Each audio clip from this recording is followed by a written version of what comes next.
In shadows we lurk, in shadows we play. This is Night Shift.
Having to do this somewhat later after doing the interview, but what I'd planned to do anyway was what I will have done and open with my track The Within, filmed there for Goth City for the Ravensburg Festival, the first one I believe that was, and I'm going to be performing that on Saturday.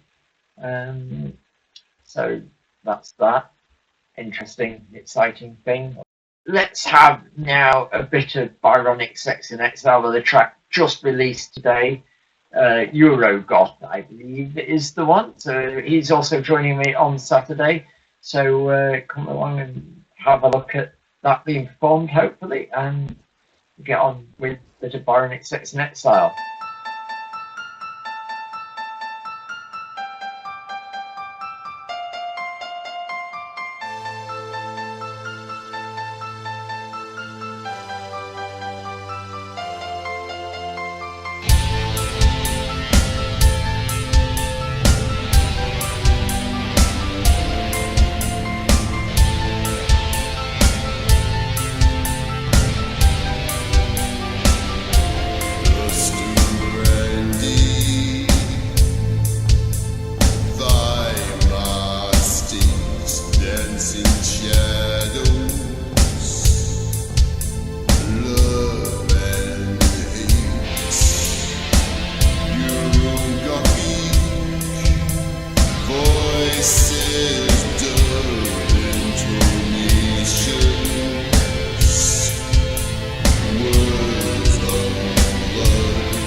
sembrava di poter riuscire a fare cose più belle, più importanti.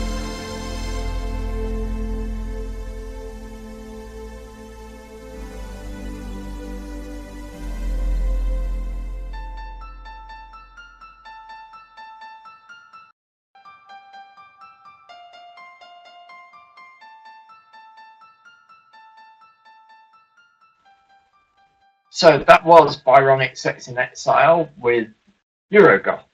Yeah, so let's get on and play a bit of Cryogenica then, shall we?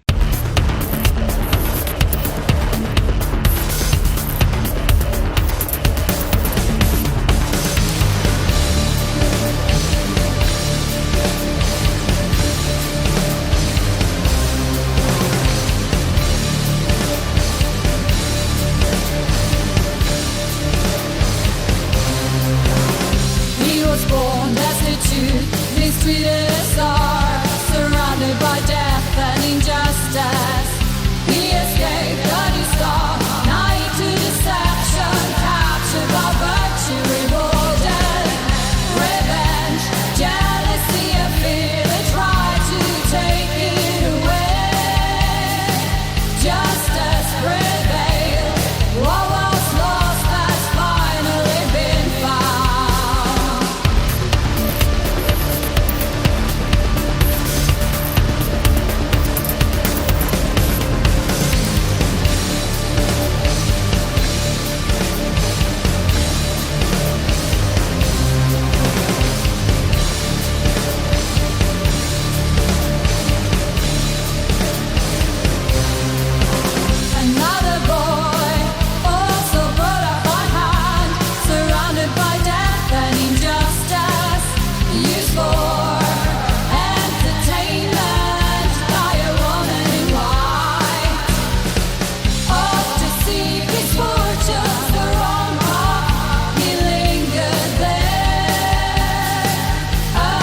Right. Anyway, yes. So, regrettably not going out live, but welcome Cryogenica to Night Shift Goth TV, as I've now rebranded my broadcasting for the umpteen millionth time.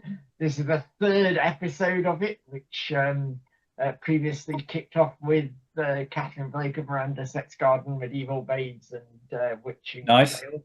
Then we had Social Youth Cult a month ago, and now we definitely have the best of the bunch, so Cryogenica. So why don't you all introduce yourselves and your roles within Cryogenica then? Karina. Ladies first. Yeah. Thanks. I'm Karina. I'm the singer, and I write lyrics as well. So we'll go to Peter next, I think. Hi, I'm Peter. Thanks for the introduction.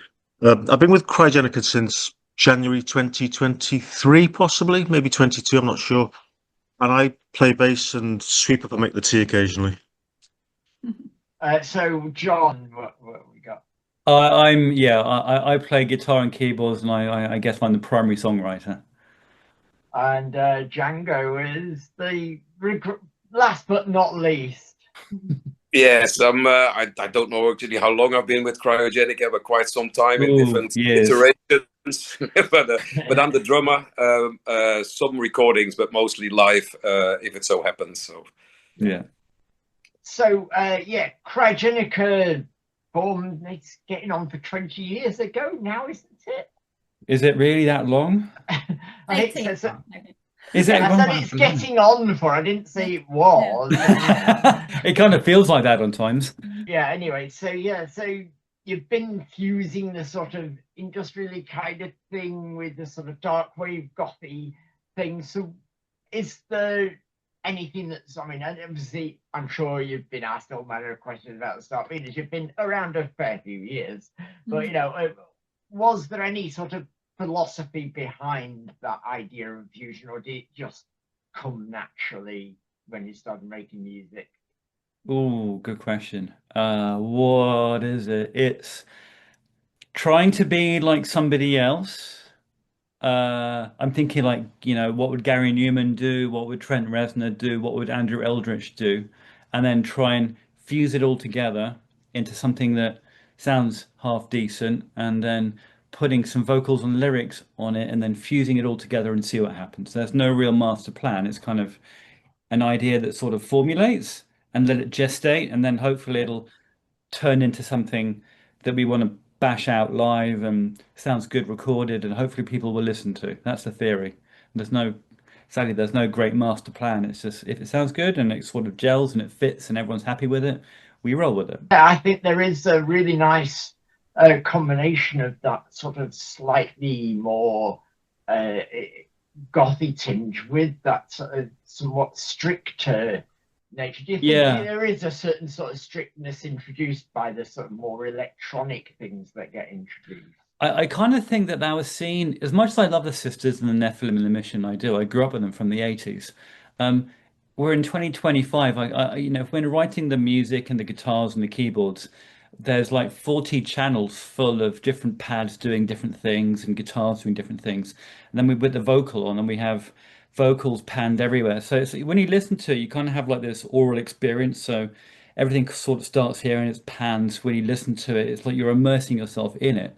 And I kind of thought, we're in 2025. Let's try and bring like Gothicism, I suppose, musical Gothicism into 2025, and try and leave.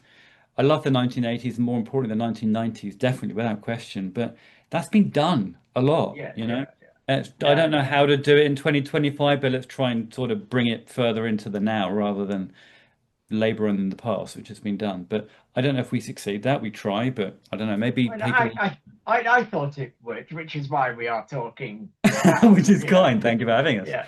I know it was also very, very nice to meet you, because you're fabulous people as well, of course. But so, Peter, what's it been like for you sort of joining in with what's already been established? So you've had to sort of join in with it a bit late and get used to things. So how's that been for you? It's worked out well. Yeah, thank you. Yeah, it's worked out really, really well. It just seems to no real issues or anything. You know, it just seems to work. Sometimes I get bass samples from John, and sometimes I kind of make my own up as we go along. And sometimes I just embellish bits of pre-existing songs. So it's all okay, really. It's great fun. Are you often finding, have you found many songs you can sort of add something new, add your own twist or something to it? Eventually, yeah, there's always like a little thing there, you know, to put in a little, you know, little riff or something. Something we were talking about is doing backing vocals. I think that's something that's yet to come, especially with a couple of the songs. Playing bass and doing vocals sometimes isn't always easy. I have done it previously in another band, but yeah, it's just one of those things that takes time. So you had a new album out. Everyone, we'll talk to Karina. Sort of right. I mean, we'll talk to Django properly again in a bit. But poor Karina's been neglected and ignored most of it, whilst all the men have been talking. Disgraceful. Yeah. So you had a new album out last year, wasn't it? So, how was it taking that album out live, and how do you think it's evolved since you started? How do you think the new album feels compared to the older production? Yeah, it's been great to play them live. We've been playing more and more of them live. So we started with In a Twist, which is the one we did the music video for. Which I think we've probably done every gig since. I think it's time to put it aside for a while. And then my favorite now to sing live is probably Lie. I think John and I do some vocals together, which is quite fun. And is that the angry one? No, it's the one we did last in Morecambe when we were both whispering about breathing. No, not the angry one. So what's the angry one that you said you wrote when you were a bit angry, and you wouldn't like? Oh, is that Downfall?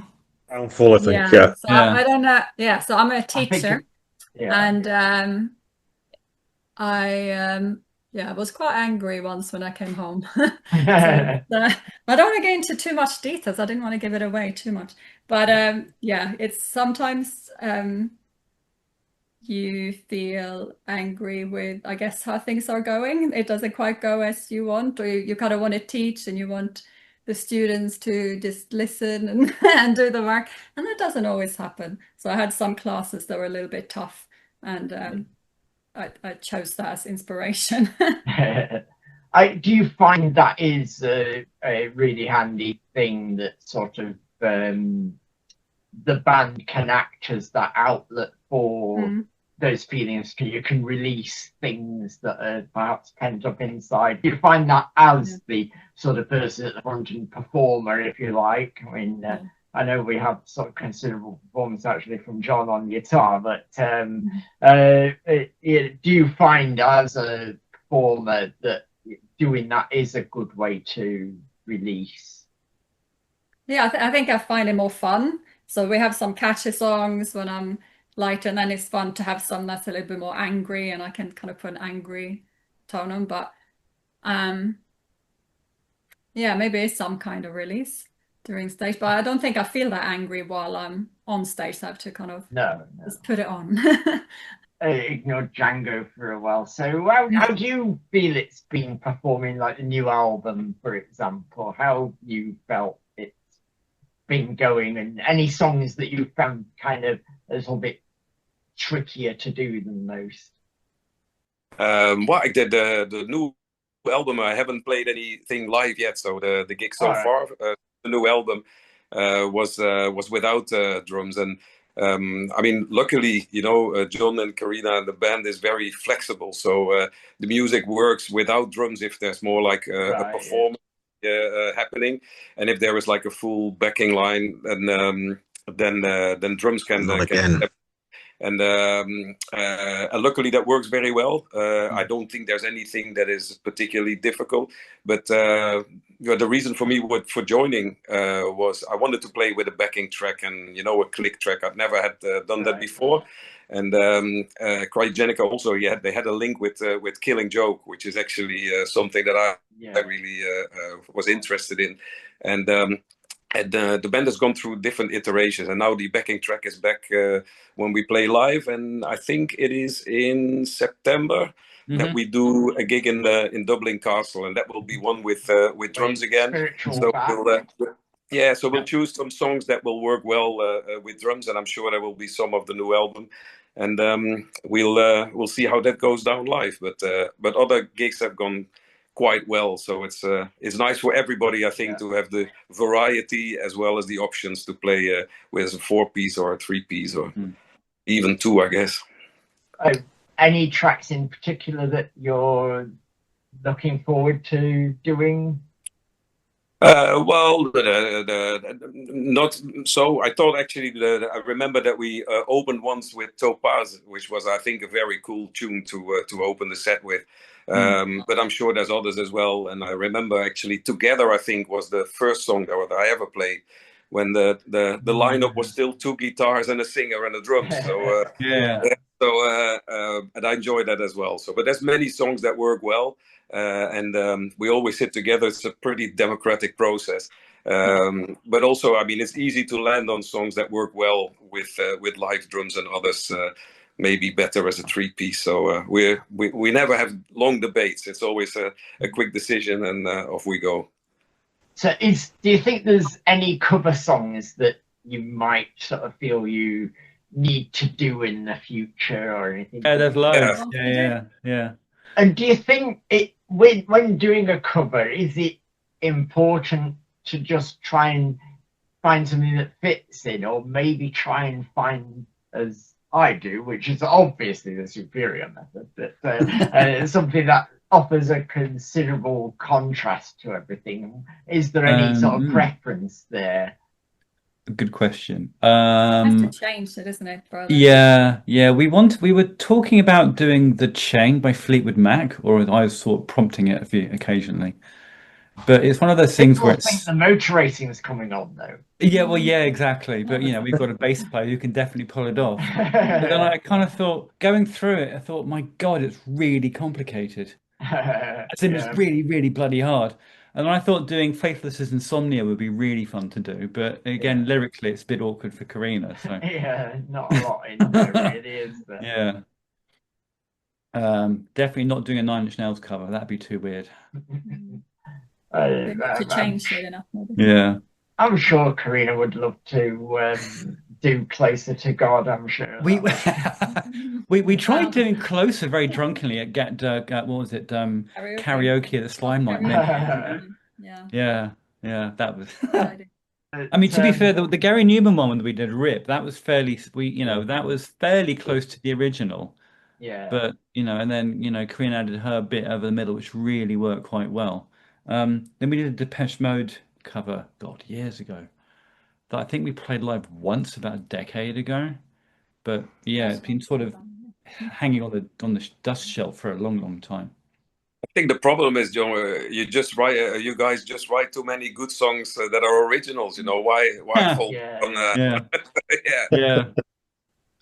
It is interesting sort of seeing these sort of different sort of feelings in bands that I've talked to about whether cover songs go in their sets and that sort of thing. But you feel you largely want to focus on what you do.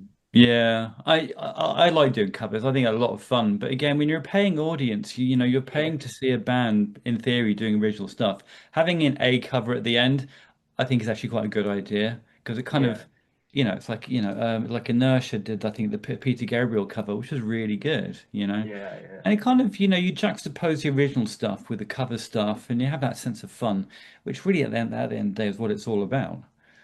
So did the tracks ever that you do, like the originals, do they ever evolve live, like over time, or do they change?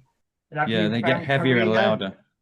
Have you found, Karina, that maybe you possibly, I don't know, maybe even get better at singing certain tracks or anything, or just find you approach certain things differently? I think definitely the old ones. I think when we've come back to an old one, that we maybe used to play a lot, I might try and sing it slightly differently. So we reintroduced Precious, which we hadn't played for maybe 10, 15 years. So I kind of came up with a new melody for the verse just to update it a bit, change it up, because I feel like I said, I probably evolved, improved a bit singing. So I wanted to, just change it a little bit. So yeah, with some songs, we kind of updated them a bit vocally, melodically. So we're about to, I mean, I'm sure we've discussed enough on that really now, but it's just a couple of small things, just sort of colour questions, if you like. Are there any gigs that you've had which you would, I mean, I can certainly think of one which you might sort of fit this bill, but to some degree anyway, anything that's sort of gone a little bit wrong that you would admit to and would in many ways rather like to forget? I mean, I can certainly think of some situations, but, you know, has there been anything interesting sort of weird happen perhaps when performing live? Ooh. Well, there was one that didn't happen. We meant to play a festival, but their gear, what was it, John? Like their DI boxes. The DI boxes basically overloaded or something. Could have been that wretched, that the mic effects. Who knows? But don't know. The DI boxes simply couldn't handle our outputs, and everything just maxed out. So we ended up basically driving back from that festival. We played with some owls first. There were some owls there, so we had a bit. Yeah, that's true. And I think we played Whitby, 2011, and that was fun. But then we had guitar effects running through keyboards. Scott's amp didn't work. I broke a string on the first song. And generally, it's all a bit of a mess. Professional dealing with this amateur. Yeah. I think we started late, and that all got a bit glitchy, especially in front of 500 people. That was really tense. But apart from that, I think generally, What's been also like some of the sort of really memorable good moments as well? So what's been some of the particular highlights over time? I mean, obviously seeing me is one of them. Yeah. Playing with this interview, for example. So each of you, what's been a highlight for you, even if you've not necessarily been there long? What's been a highlight so far if you've not been part of Cryogenica that long? So what's been highlights for each of you over time? So we'll start with John. Come on, you've got to answer now. You've got to. All right. We had the bass player from Fields of the Nephilim join us, bizarrely. Yes, I remember. Which for me, I'm a massive Nephilim fan. I love that band. And then having John Carter in my room in Highbury running through the bass parts on for She, from the. I forgot one of the albums. Anyway, he was going through all the delay stuff on his bass parts. That was cool. I just never thought in a million years that former bass player from Fields of the Nephilim was playing with us. Pretty cool. But that was cool. I think actually Karina was a definite highlight. We wouldn't exist otherwise. Well, that is it. But when we're talking about more experiences once you did exist, obviously. So Django, anything you can comment on that's been? I had a little bit more time to think about it, but I think two gigs they stand out for me. One that we played in the Hope and Anchor, which was a relatively small gig, but we put it out on a tape, if you like. So John made a very nice cover, and there's so many bands that I'm fans of that have played there and put like albums out. So I think it's really cool to have a little live album there. It wasn't maybe the highlight, but it was for me very special. And the other one, I think the one that we did in Leeds, where actually we had a proper stage, good bands, good sound people. It was also a very lovely venue. Pete was there, one of the first gigs that Pete and I played together, and I thought it was a cracking gig. So okay, we'll ask Peter now if he's got any fond memories or anything. Well, I find like with all these gigs, every audience is appreciative. That's always been a great thing. There's never been like a negative audience. But I'd say the Morecambe gig that we did with you, the Leeds gig, like the Django said, And the Coventry gig we did last summer as well, supporting the Devout. That was quite a nice one. Again, all proper stages, and yeah, all nice equipment and stuff. It's just they worked really well. And so we'll finish with Karina then. I was gonna say probably the outdoor festival. We did a festival called Dark Mills years and years and years ago, and it was the first time I played, probably the only time that I played outdoors properly. And the feeling of singing and performing outdoors was amazing. I would love to do more festivals, more outdoors. So anything else quickly you want to add before I dump you all back into oblivion? Thank you for having us. It's been a yeah, thanks very much. It's been a pleasure, as it was a pleasure to meet you in Morecambe, experience Thank you. your performance as well. So anyway, yes, you've got, when's your next gig then? Ooh, September. You've got to wait all the way to September. Yeah, well, we're toying with a video idea at the moment. Right. It's just a question of doing it again. Well, making a video, which is what we're sort of working. Well, we're going to be working on. So that'll take some time. So it's Dublin Castle with spiritual bat, then, is it? That's the plan, and also the moon, the moons of Jupiter. Yes, moons of Jupiter. There we go. Which I played with Whitehaven. Okay. As well. Okay. That wasn't much fun. Cool. To be honest. Yeah, we're playing with those guys for the first time. That'll be good. Yeah. And spiritual bat too. Lovely. I mean, he was performing as a solo act when I saw him, but absolutely brilliant person as well. Good. I had a chat with him as well. Excellent. So yeah, go to like the YouTube channel and find that and find out all about it. So anyway, thank you very much, all of you, for joining me and taking the time for it. I hope it's been enjoyable for you, and maybe now you'll reach the billions and billions of fans that I will bring. We're counting on you, Derek. All right, thanks a lot. I'll catch you later. Cheers, Derek. All the best to you. Thank you. Bye-bye.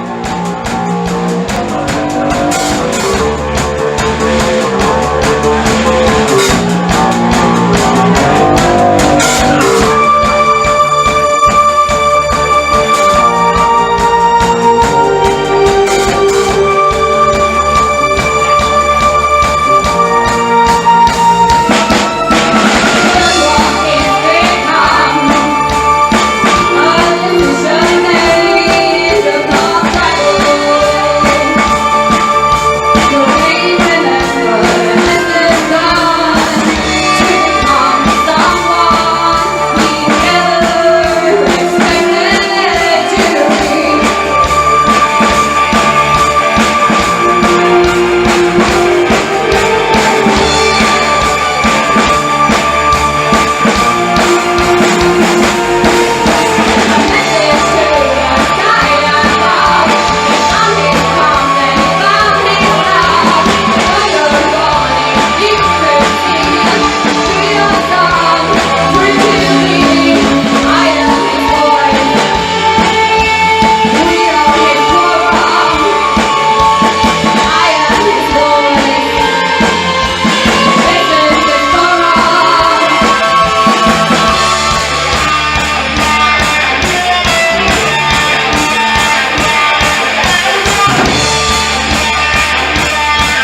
shall I put on now?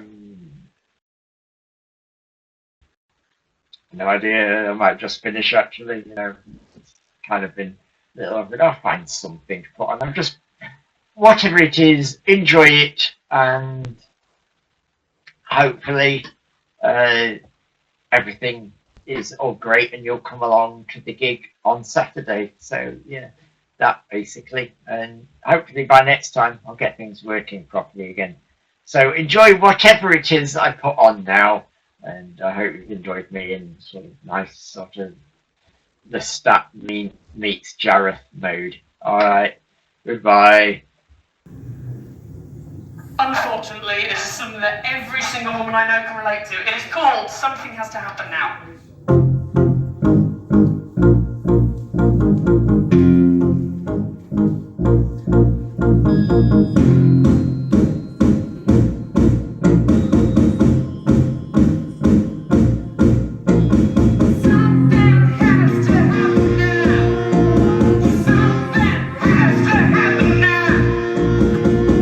15 with a heart on my sleeve, with a hand on my skirt, saying don't be nervous. 15 was a friend in need, took his power from me, saying what's your problem? Something has to happen now. Something has to happen now.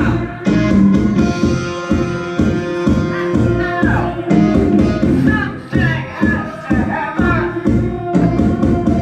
18 on the bed and not ready, with fingers unsteady, can I change my mind now? 18 child tangled in sheets, pain touching her sleep, can I change my mind now? Something has to happen now. Something has to happen now. 17 still haunted by hands in places unplanned and uninvited. 17 being touched on my side. Oh, no, that is fine, and I don't belong here.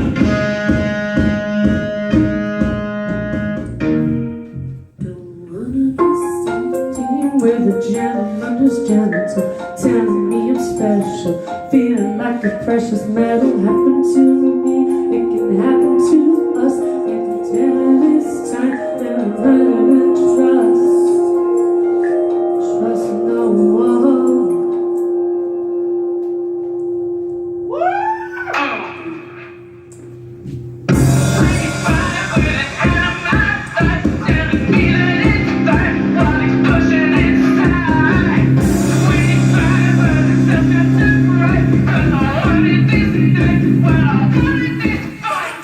Something has to happen now.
And here is a little bit of information about some upcoming goth events.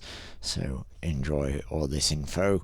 We have the Old Day coming up in Lincoln on the 12th of July. That's just under a month away now. It's like a day under a month, if you like, depending on how you define a month, you know, it's whatever. It'll be like 4 weeks from Saturday, 4 weeks from my birthday. I've no idea who else is playing, but you know, they've got Jan Orban playing, and there's like DJs and that sort of thing. And we've got Goths on a Field. When's that? Let me have a look. Right, so that one is on the 11th of July to the 13th of July. So again, just around a month away. Got a Meerkat, Doberwoman, who I just played, a Mortalitas UK, Sister Chain and Brother John. Very interesting. I think I'll play them next, actually. St. Lucifer, Hertzfall, Midsommers, last July, Attrition, Wesley Malin, TKK, I guess, or TK is probably, you know, Short Dark Stranger, Anton, North Star, and Ultra Vixen, DJ, brilliant, playing my festival, and Alexandria Corvin. So let's finish off things with Sister Chain and Brother John, I think.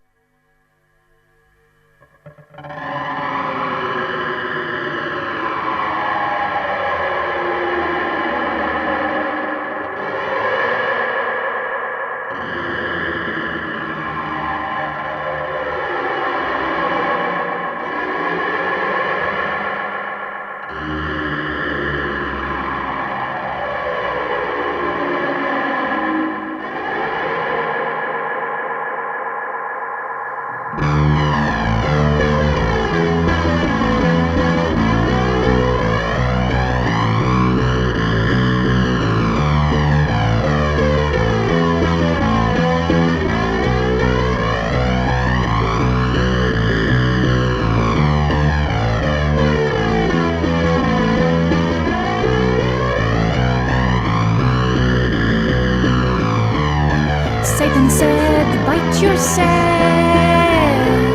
and Daddy said nothing, and Jesus said, love yourself, for I am within you. But I bet bite bed after bed, yeah, I bet bite bed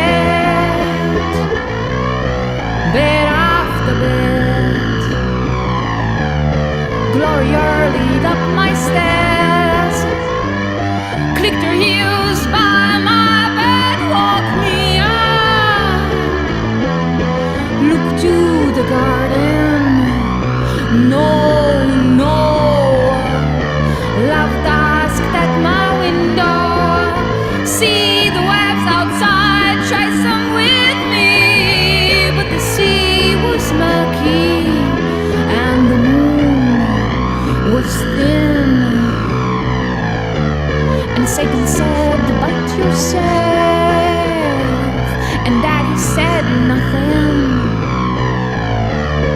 Jesus said, love yourself,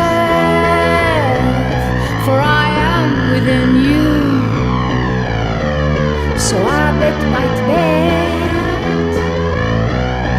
bed after bed. Yeah, I bit by bed after bed. So I bit by bed.